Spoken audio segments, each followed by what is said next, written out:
মুভিতে কিন্তু আমরা প্রায় দেখেছি একটি রুমাল একজন মানুষের মুখে চেপে ধরলে সে সেন্সলেস হয়ে যাচ্ছে। আসলে এখন কোয়েশ্চেনটি হচ্ছে এই রুমালে থাকেটা কি? এই রুমালে বেসিক্যালি থাকে হচ্ছে ক্লোরোফর্ম নামক একটা কেমিক্যাল যেটি হচ্ছে চেতনানাশক। এই যে ক্লোরোফর্ম নামক যে কেমিক্যালটি রয়েছে এই কেমিক্যালটি আসলে বায়ুতে থাকা উপস্থিত অক্সিজেনের সাথে এবং আলোর উপস্থিতিতে সে ফসফিন গ্যাস উৎপন্ন করতে পারে এবং HCl তৈরি করে। এই ফসফিন গ্যাসটাই হচ্ছে আসলে চেতনানাশকের মূল উপাদান।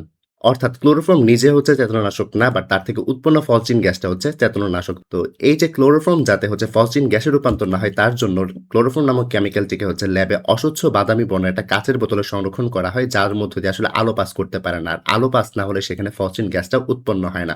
তো এই বোতলে সংরক্ষিত ক্লোরোফর্ম অলরেডি ফসফিন গ্যাসে রূপান্তর হয়ে গেছে কিনা সেটা কিভাবে টেস্ট করবে? এই যে এখানে দেখো ফসফিন গ্যাসের সাথে কিন্তু HCl উৎপন্ন হচ্ছে। এই HCl যেটি করে সেটি হচ্ছে সিলভার নাইট্রেটের সাথে বিক্রিয়া করে সে হচ্ছে সিলভার ক্লোরাইডের একটা সাদা অধক্ষেপের সৃষ্টি করে। সাদা অধক্ষেপ পাওয়া মানে হচ্ছে ক্লোরোফর্ম অলরেডি ফসফিন গ্যাসে রূপান্তর হয়ে গেছে, তার মানে সে অবিশুদ্ধ, না পাওয়া মানে সে বিশুদ্ধ।